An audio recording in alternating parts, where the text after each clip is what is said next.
No legendary shinobi arrived at the final second, no miracle jutsu came to the rescue, only a haunting silence echoed across the battlefield at the end of their greatest clash. But just when the ninja world seemed doomed to darkness, the tailed beasts unleashed one final, forbidden gift left behind by the Sage of Six Paths, a forbidden jutsu to rewrite fate itself. Now, Naruto Uzumaki has been thrust backward through time. He has been granted a second chance, a chance to mend every broken bond, shield the comrades he failed, and rewrite history before the shinobi world falls to tragedy once more. But can the threads of destiny truly be severed, or is the cycle of hatred doomed to repeat itself? Unsheath your kunai and focus your chakra, because we are diving straight into scroll 41.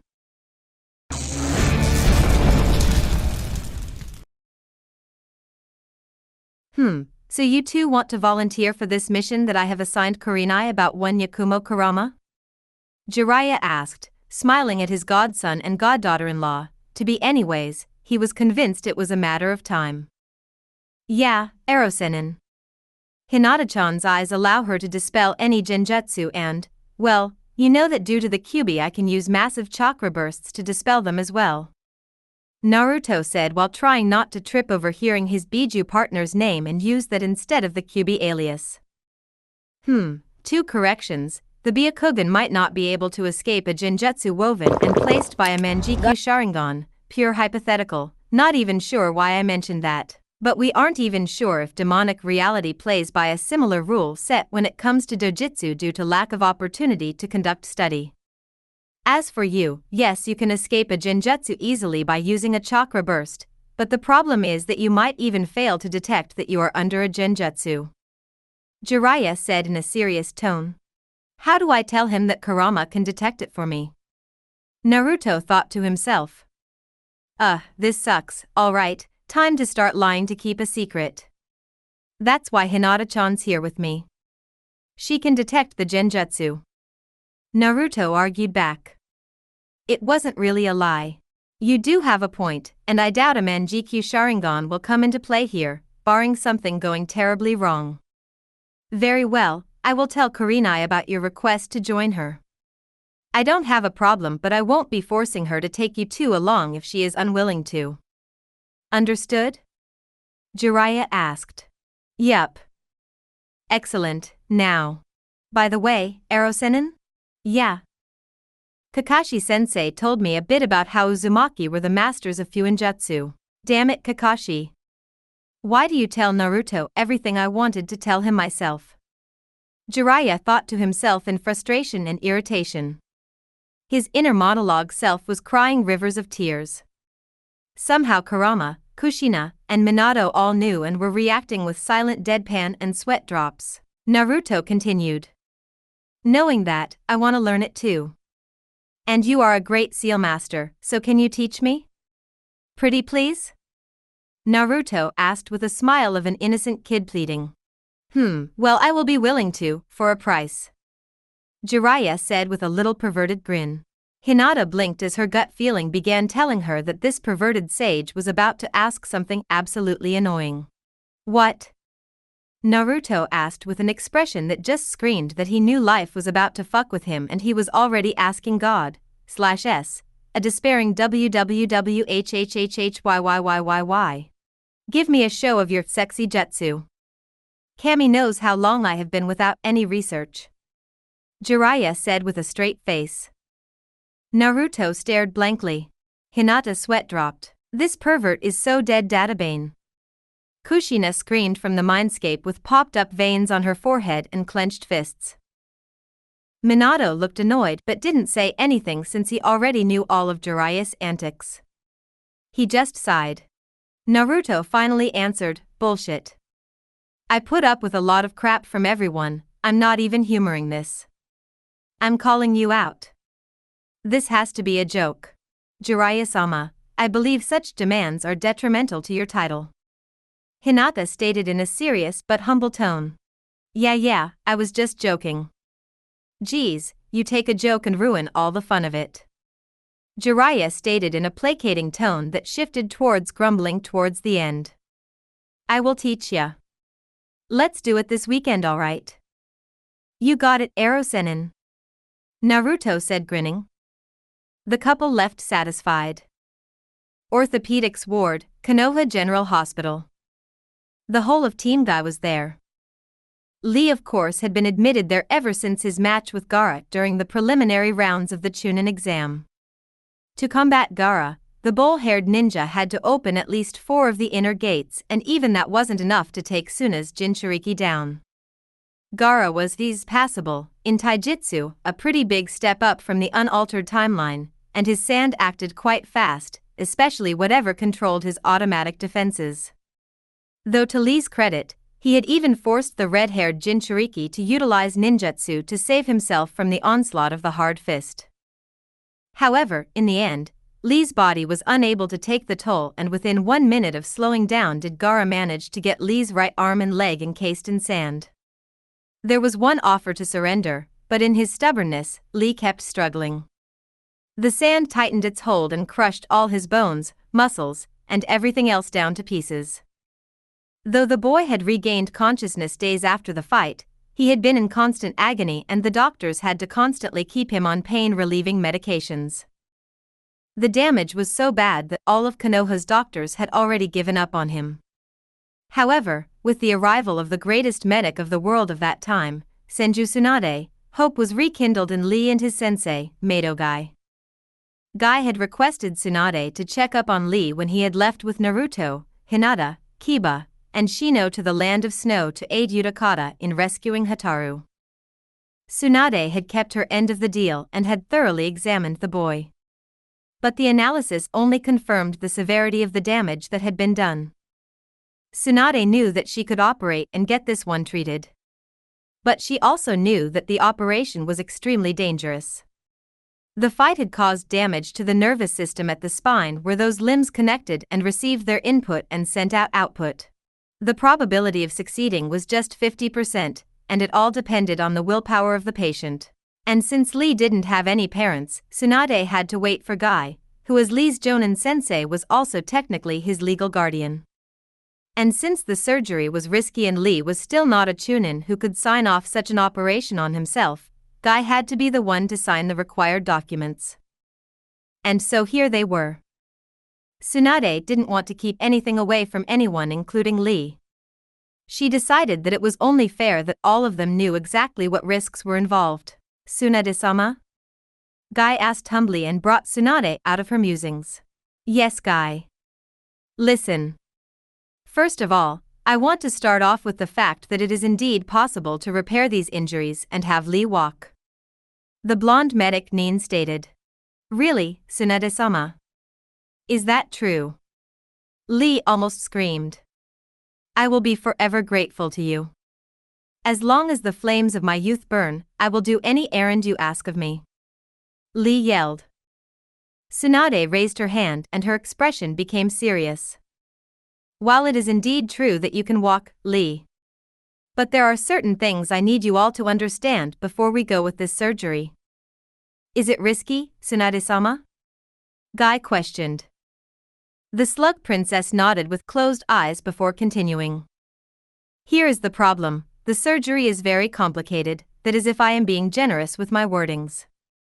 The biggest risk is that the highest probability I can give for survival is 50%. Tsunade explained. Everyone's eyes widened like saucers. Lee got nervous and afraid, realized. Tsunade-sama? Guy said in shock. I am sorry, this is the highest probability I can give.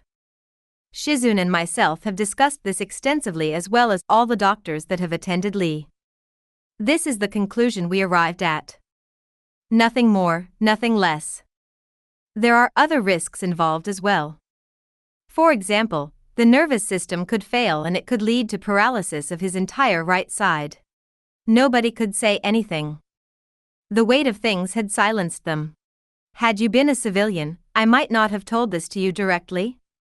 Tsunade stated, turning to Lee. But you are a shinobi. And a shinobi always knows the risks he is getting into.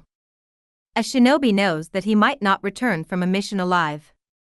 I need Guy to sign off on this surgery due to legalities, but as a shinobi, you should be the one who should decide whether you want to take this risk or not. The buxom blonde medic explained.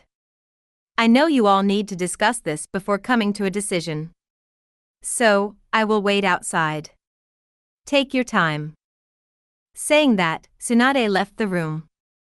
Lee turned to his sensei and teammates.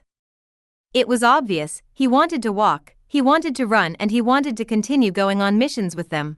He wanted to continue his rivalry with Neji and surpass him someday.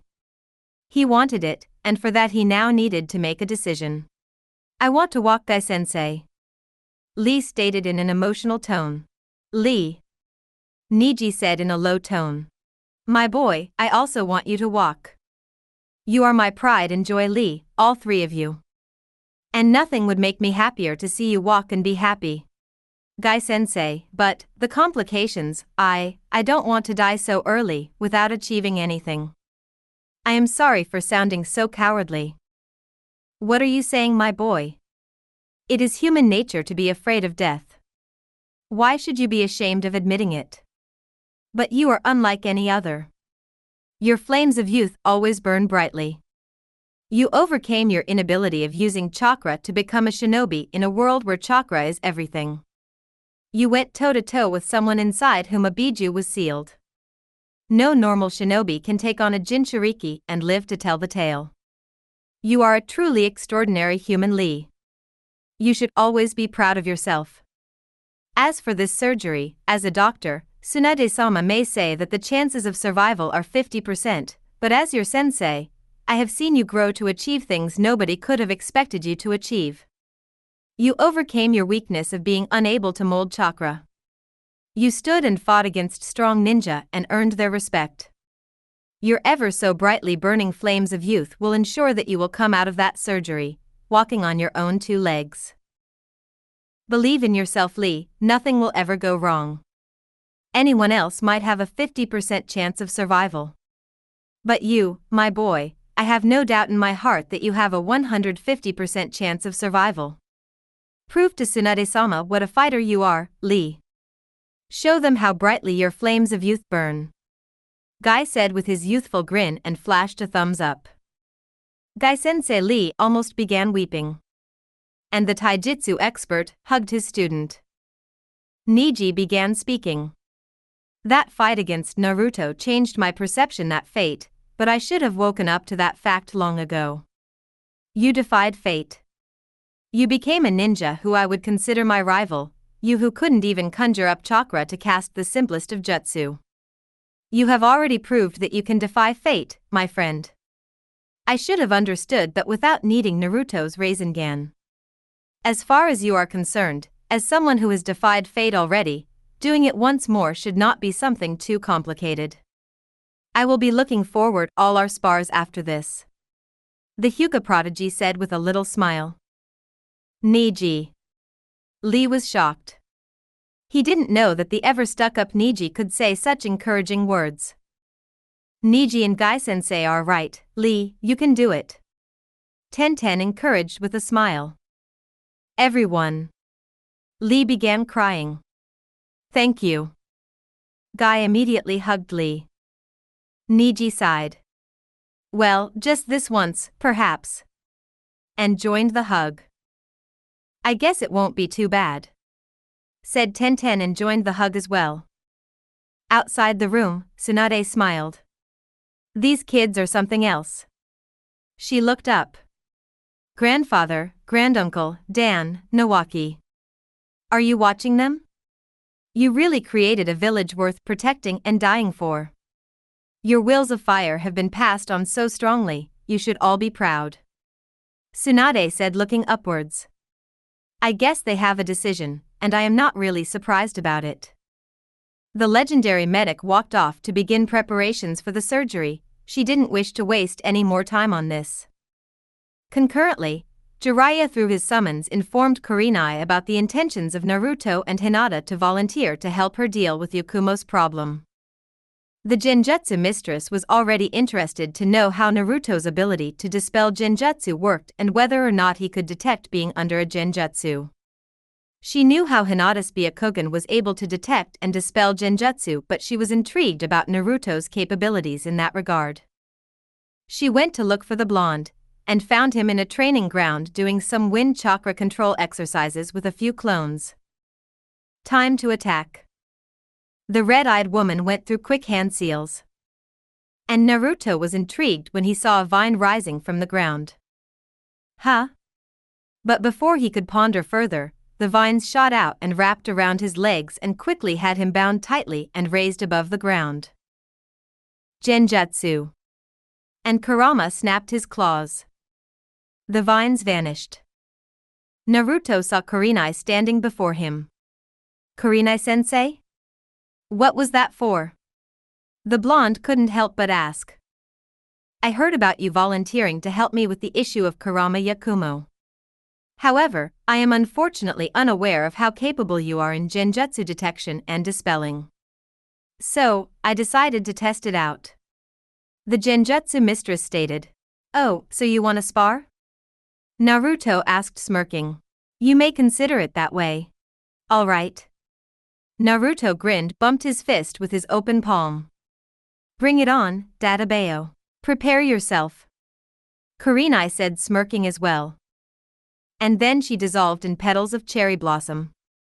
And then sakura petals began dropping from the sky. Naruto began feeling dizzy. Kurama yawned and again snapped his claw again. Basic. Utterly amateurish. And no more pink petals were falling from the sky. But then Naruto found himself bound to the trunk of a tree and saw Kurenai emerge from its trunk and bring a kunai towards his neck. At least this one is a slight challenge. Naruto was free, once again. Impressive. Kurenai commented. Few can dispel the tree-binding genjutsu outside those who wield the Manjikyu Sharingan, but you did it effortlessly. But what intrigues me most is that, not so long ago, you were vulnerable to even the most basic of genjutsu. How did it change so drastically? Kurenai questioned. Well, I guess it's because I was able to connect to my tenant and was able to use his power more effectively.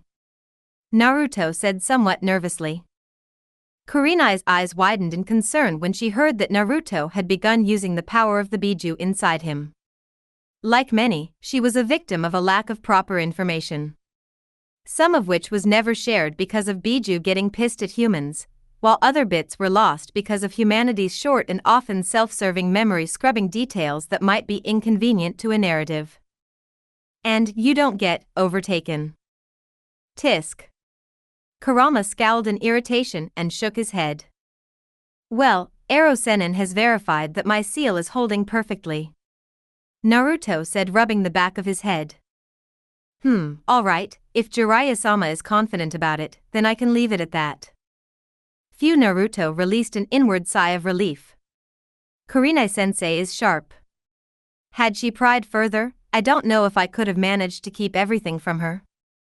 You held well, Naru-chan. But this girl is smart, Databane. Kushina commented. That's right, Mom. I have to be careful if I want to keep our current situation a secret from her, but I have to rely on Kurama to deal with genjutsu. Honestly, it kind of feels bad that I have kind of a cheat code against genjutsu being a perfect Jinchuriki. What's there to feel bad about? Kurama said with a little growl. You're a ninja. A ninja uses every tool, every power, every skill available to him to his best advantage. The Chunin exam's first phase should have taught you that. Its purpose was to test and teach the basics of espionage, gathering information you didn't know without getting caught and breaking rules to do so. And why do you think it's just you? Every other perfect Jinchuriki out there has this trump card. And there are many ninjas who have other advantages. Those Kami-damned Uchihas have that annoying Sharingan. Your Vixen and her clan have the Byakugan, then there are a lot of other bloodline limits. There is a powerful dojutsu called the Ketsuryugen which grants mastery of mind control genjutsu and the ability to control iron-rich fluid. And there is the Tensigen which is the evolved version of the Byakugan which grants powers some would think to be impossible.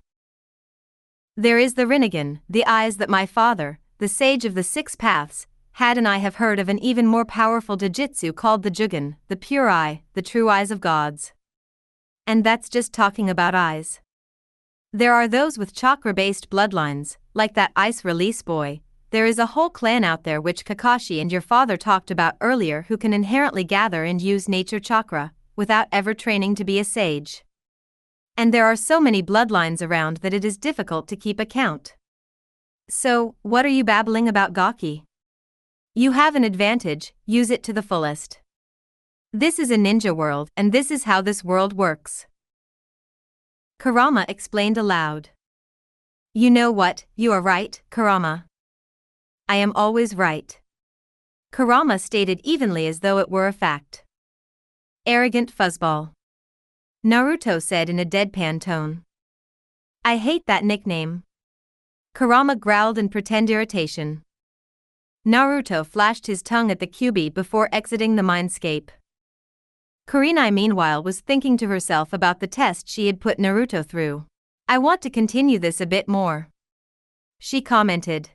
Well, I am always up for training, Kurenai-sensei. Naruto said with a foxy grin. That you are, certainly. The Genjutsu mistress smiled a bit, before charging ahead at Naruto, who drew his kunai and defended himself. The two sparred, using Genjutsu as well as for real. Real ninja fights were never going to be all about one style, it was going to be a combination of ninjutsu, genjutsu, taijutsu and any other tricks the conflicting parties had. Raining explosive tags on each other, Kurenai and Naruto sparred viciously. The red-eyed woman found to her amusement and pain that Naruto was probably more skilled than her in taijutsu as soon as the training weights were gone. But she was able to push in genjutsu and ninjutsu to cause confusion. But Naruto was able to detect and dispel each and every genjutsu placed on him. Tower of Heaven. Check. Tree binding. Check. Binding with vines. Check. Kurama neglected to mention that Kurenai would be in for a rude surprise if she attempted any direct control or mental linking illusions. The fox was laughing evilly at the thought of the day Madara slipped into the mindscape trying to take control of Kurama's mind once more only to be pushed into a mental duel that he would be sorely underprepared for. Kurenai used a lot of tricks and saw Naruto dispelling each genjutsu thrown at him. He was definitely ready to take on Yakumo's genjutsu. Alright, let's stop here. You really can take on any genjutsu. Impressive. Kurenai commented, a bit winded down. Thanks, sensei. Naruto responded, winded down a bit himself.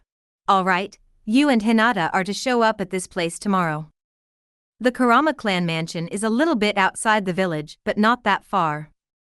So, let's get this done tomorrow. You got that, sensei? Naruto flashed a thumbs up. Next day, same training ground. Naruto and Hinata had met up with Kurenai to go on their mission relating to Yakumo Kurama. Are you ready? Kurenai asked as the team prepared to set off. The couple nodded with determination. Alright, once we enter that mansion, never let your guard down. You might begin seeing things from your worst nightmares, don't get frightened or let it get the best of you. And Hinata, once we reach that mansion, always keep your Byakugan active. Hi sensei. With that the three were prepped up and they set off immediately. Just as Kurenai had said, the Kurama clan head's mansion was located at the outskirts of Konoha.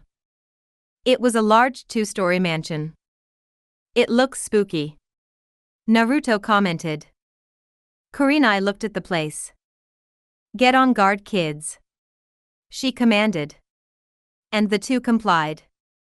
Hinata activated her Jujutsu and Naruto just reminded Kurama to be on the lookout for Genjutsu. As they got to the entrance to the place, the ANBU guards greeted them and Kurenai handed them a letter from the Hokage. The ANBU quickly let them in, but not before giving them a word of caution. Yakumo's Genjutsu is strong and if she becomes hostile to you and you are not good at Genjutsu dispelling, escape immediately. Said one of the two guards at the gate. Nodding the three entered. Now, where to find her? Naruto asked. Her room is on the first floor, if I remember correctly. Kurenai responded. They continued. And saw some paintings on the wall. One of them had a painting of Kurenai, impaled through her heart, while being tied on a pole. A pole began materializing behind her with the bindings as depicted in the image. Naruto and Hinata's eyes widened while Kurenai just sighed.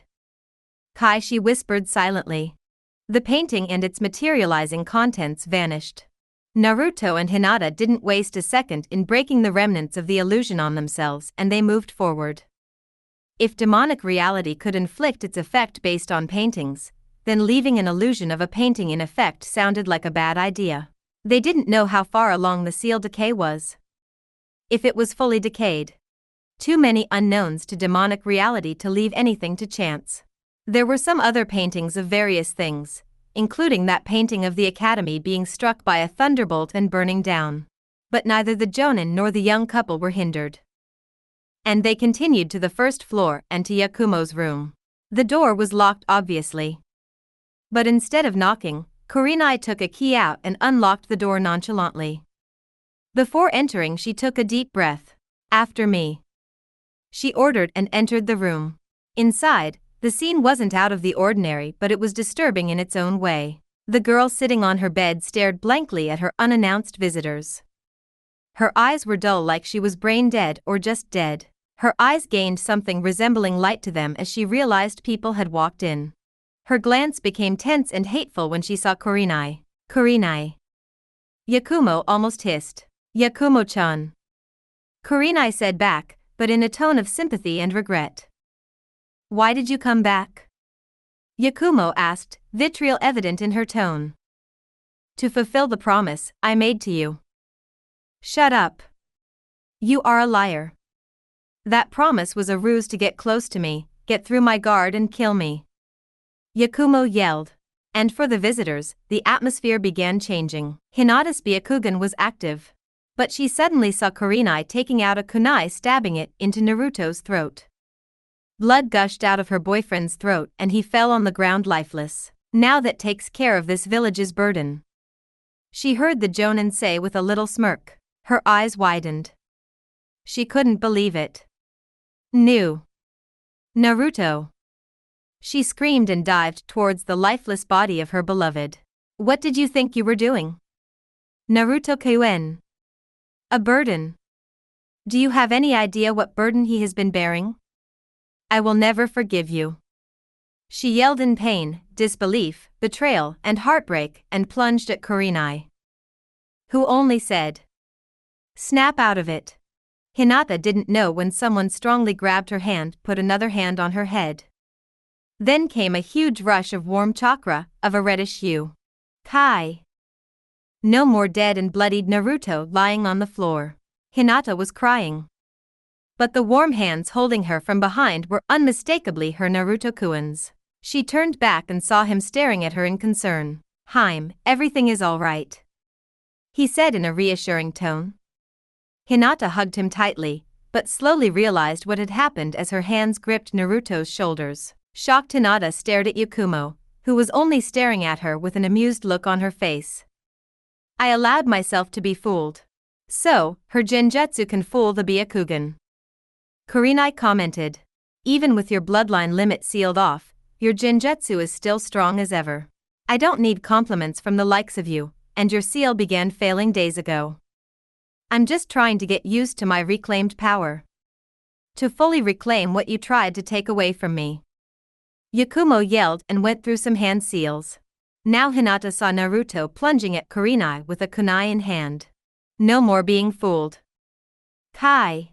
And being alert and not taken by surprise, she was also able to detect the subtle change in chakra flow around her and sense it as well.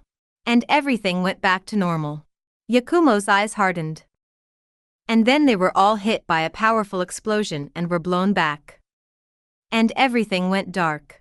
Nope. That can't be allowed. Kai. And again, they were standing in that room only in a staring contest with each other. "I am not here to harm you, Yakumo-chan. I am here to fulfill my promise." "Shut up," Yakumo yelled again. But before she could cast a genjutsu, Kurenai had moved and was already by her side. And she wasted no time in going through hand seals. Curse unsealing jutsu. She called out after quickly going through the required hand signs and slammed 3 fingers onto the seal she had placed to restrain Yakumo's bloodline limit. As soon as she had done it, Yakumo screamed. Something pulsed out of Yakumo. The illusory world felt more real than ever. Demonic reality had truly began taking effect. But before they could do anything, Kurenai saw vines wrapping around her body and lifting her into the air as a vine began strangling her. The binding was so strong that she could not gather chakra to release the genjutsu. Her senses began fading. No, if I faint here, I will faint in the real world. And this doesn't feel like Yakumo's doing, but it can only be from someone in the Kurama clan. The genjutsu mistress thought to herself as she struggled to release the genjutsu, with her own body fighting against her. Naruto and Hinata were also subjected to the same, and so was Yakumo. But Naruto didn't play the game. Kurama released the genjutsu immediately, and being close to Hinata, he dispelled the genjutsu she was in immediately, the same way he had done earlier when she had fallen to Yakumo's genjutsu. Kurenai saw a bald man emerge from a huge flower bud. And she smirked. You think you got me? And then her body was fully covered in the vines which proceeded to trap the man that had initially attacked Kurenai.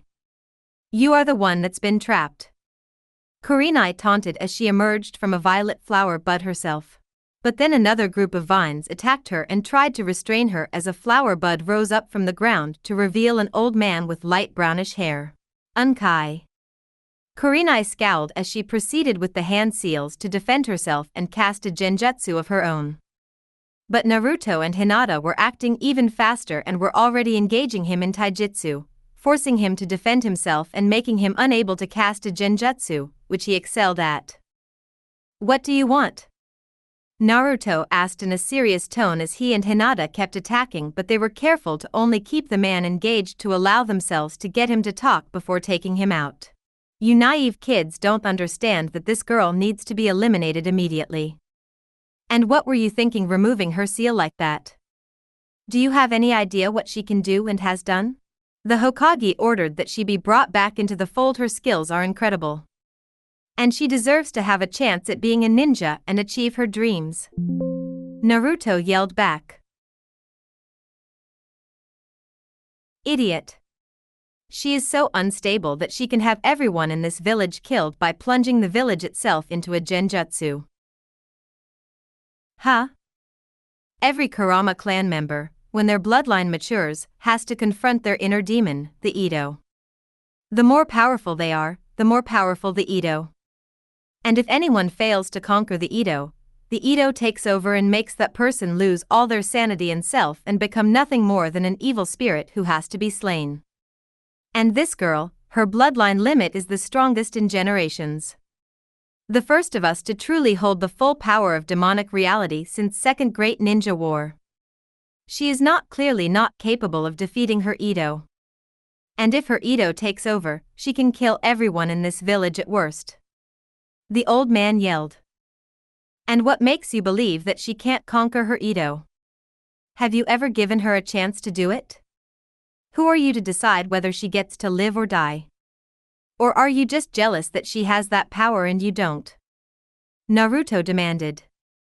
Unkai sneered harshly as if something said had deeply angered him. He shook his head momentarily, his eyes temporarily becoming a 4-bladed shuriken before returning to their normal color. She is my niece. Her father was my elder brother and the clan head.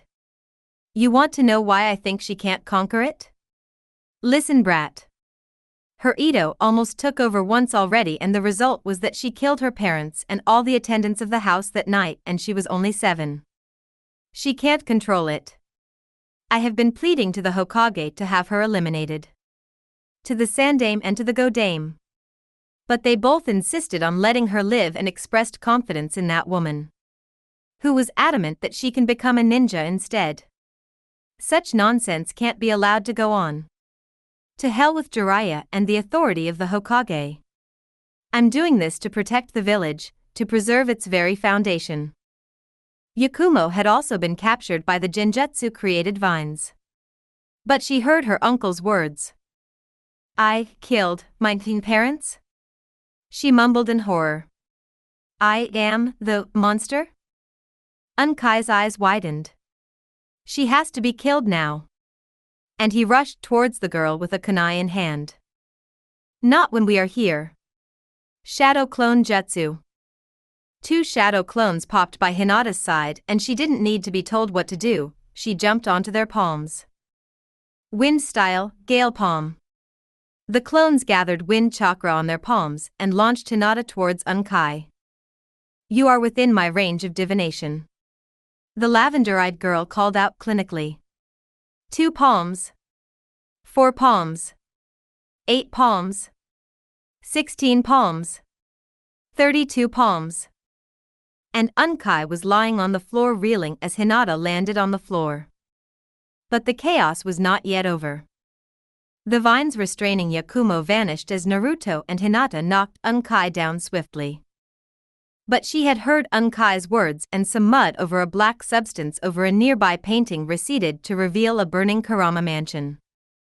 I did this, I don't deserve to live. Yakumo took a kunai in her hand and was pointed it towards herself. What the hell are you doing? Naruto yelled as he and Hinata rushed towards her before she could harm herself. But they felt restraints. Even if the Hokages don't want it, I don't deserve to live, sorry, and goodbye. Yakumo said and plunged the kunai towards her heart. But before it could hit her, a hand emerged from a self-portrait of her and grabbed her hand. Naruto and Hinata were shocked, and then the Yakumo in the painting emerged out of it. My name is Yakumo, but not the one you know. It stated in a twistedly soft and conversational tone as its face changed from Yakumo to that of a scary demon mask. It snapped the kunai out of Yakumo's hands and attacked the young couple. Her Ito, you stupid brats. Unkai said, still reeling in pain from Hinata's attack. They jumped back and defended its blows as the demonic construct attacked them viciously, attempting to rip them apart with its claws. Naruto undid his weights and opened 2 inner gates. And the young lovers launched a taijutsu assault on it, having already dispelled the genjutsu they had been placed under. Go back to the hole where you came from, ugly bitch. Naruto yelled as he delivered a barrage of kicks and punches on it. The demon sneered, what are you? A walking persimmon with a creepy-ass smile, stealing things from the hero he follows to drop them in a hole to make sure the brave hero doesn't fill up his pockets? You have the right colors, asterisk. Hinata followed up with a barrage of juken strikes while the inner demon was distracted by its own mocking joke and then jumped back to prepare her enhanced shock touch. Arg, it's a waste of time, only Yakumo can defeat it if she overcomes her fears and her dark feelings. Otherwise, you will be fighting it forever. Unkai spoke out. By that time, Hinata had attacked it with her enhanced shock touch and pushed the monster back. Naruto took benefit of the opening and slammed a Rasengan on it. But of course, to the couple's frustration, the Ito was not taking any real damage. Yes, it was being pushed back, but it was only attacking again, and they soon realized that its attacks actually hurt. And they knew they were also limited by stamina while this thing they were fighting was only an illusory construct. We have to wake her up. Right. Don't be an idiot. Yakumo. You are not the one that killed your parents. This monster did. Don't fear it. Don't let it control you. You are better than this. Your dreams are still waiting for you. Naruto yelled. Yakumo-san. Kurenai-sensei didn't betray you. Neither she nor the Hokage didn't want you dead. They have always wanted you to live and achieve what you wanted. Hinata yelled as well. Yakumo, I am sorry, I failed to keep believing in you, but know this, we came here prepared to die to make sure that you gain control over it. Kurenai caught on and tried to reach out. The crying Yakumo heard those words of reassurance. And she saw that the Ito was really putting those who had come for her sake through the ringer, using her powers to do so. After all, it was impossible for them to physically damage it. But her whole life she had been told that she couldn't fight physically since her body was just too weak. But at this moment, that was the only solution. Kurenai-sensei, do you believe in me? She asked as she got up and wiped her tears. Of course, I do. The Genjutsu mistress replied. Nodding to that, Yakumo gathered chakra on her legs and rushed towards the Ito. She used a window of opportunity when Hinata knocked it backwards with a Rasengan of her own. In that moment, Yakumo felt like the chains she had been wrapped up in on the inside of her head had been broken. Like gaining the slightest amount of resolve to fight against the darkness within had stolen back her power, and allowed her to start winning the battle for control. Through power she gained victory, and through victory were her chains broken. As the Ito was bending over backwards due to the impact of the Rasengan, she jumped over it, grabbed the kunai and twisted the Itos to free it and then immediately stabbed the kunai into its forehead. The two fell on the ground. The Ito screamed in pain and fell to its knees as its mask blackened. At least, I was useful. No, you only brought pain and suffering. Yakumo said with closed eyes. The Ito vanished. All the mental and physical strain that Yakumo had gone through so quickly made her collapse on her knees. Kurenai walked over and embraced the girl from behind, who began crying. And the black covering of another painting receded to reveal a painting of Kurenai embracing Yakumo. Naruto and Hinata watched the scene unfold in silence. I think we should leave them alone for a while. Hinata whispered. You're right, Haim. And they quietly left. Their mission had been accomplished.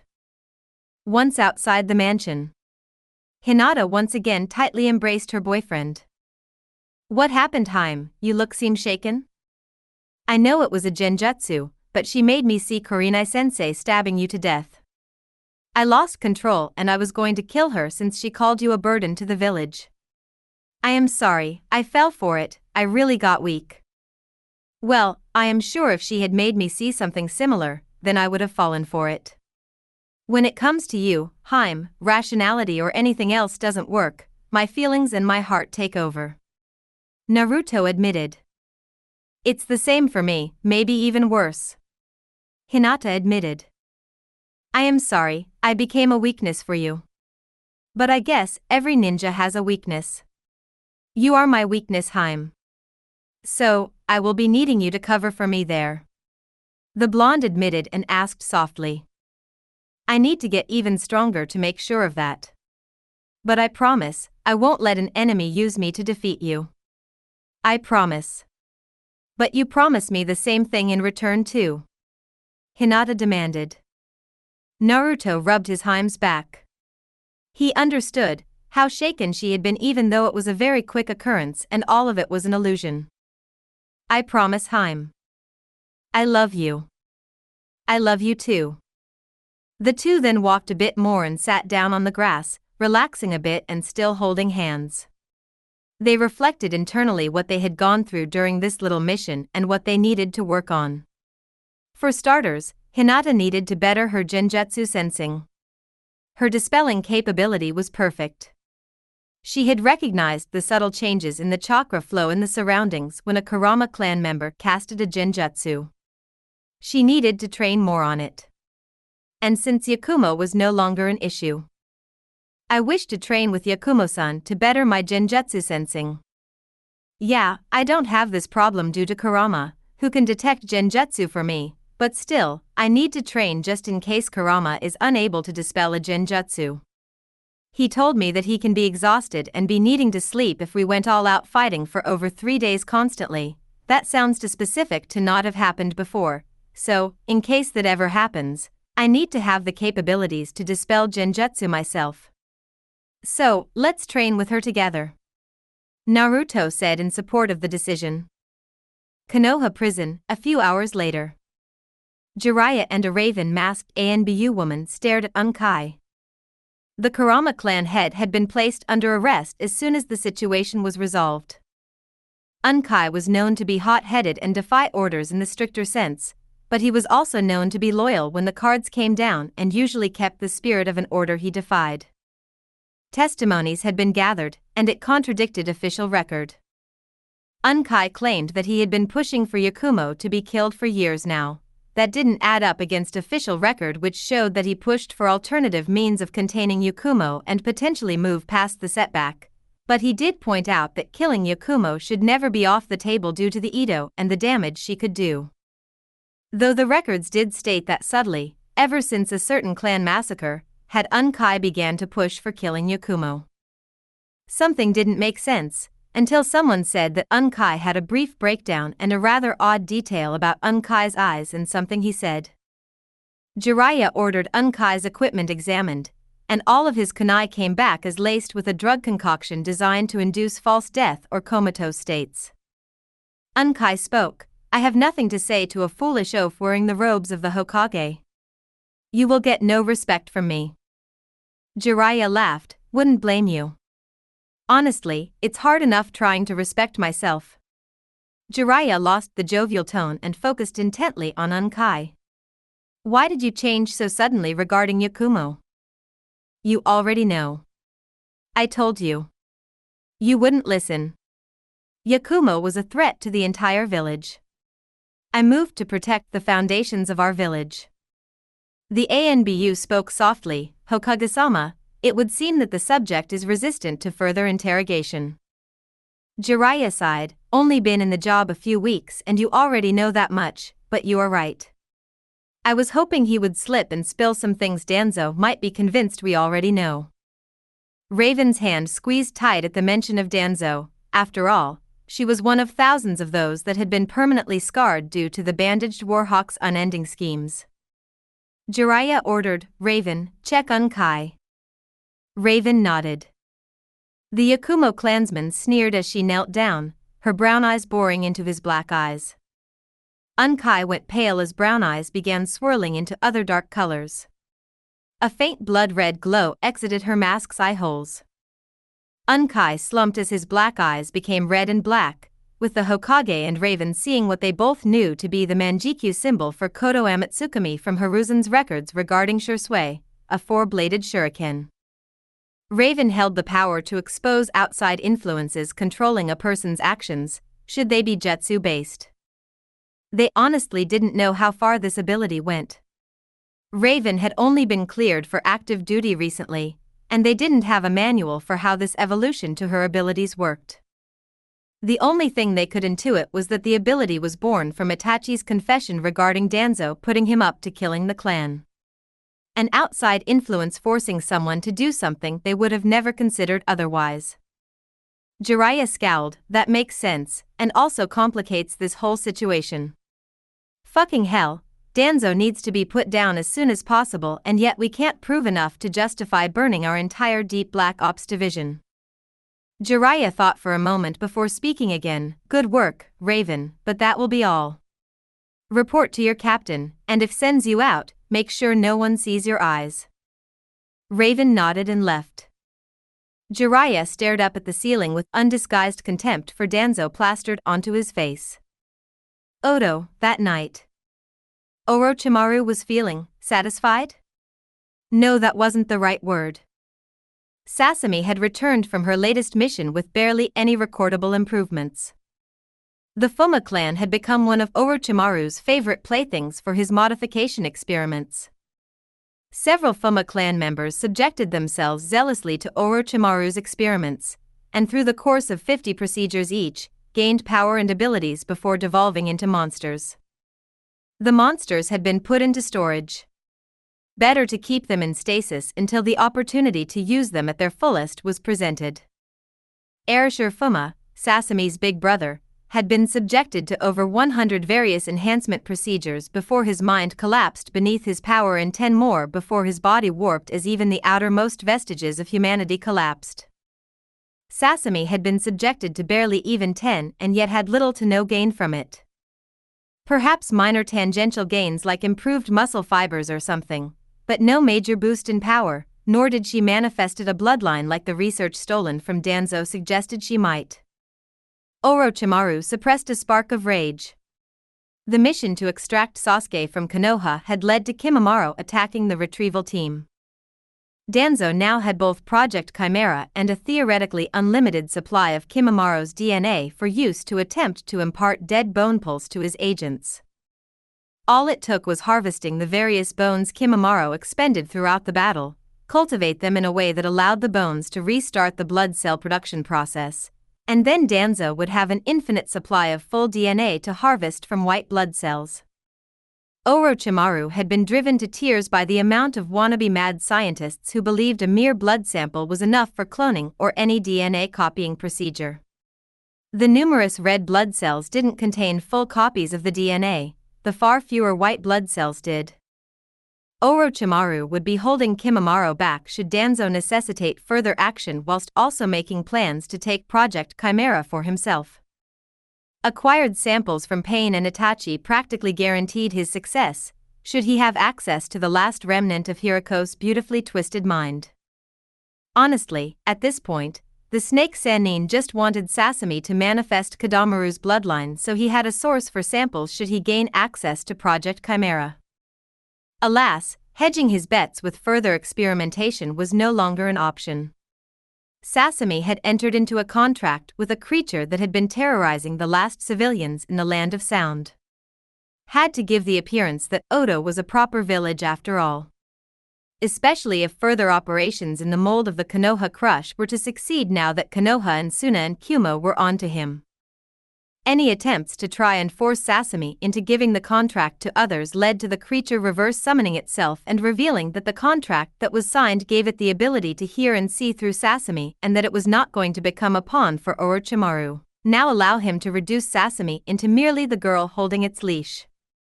Observation revealed that the creature was nameless before Sasami found and named it as part of their contract, dubbing the creature Kunorii. Orochimaru immediately figured out why.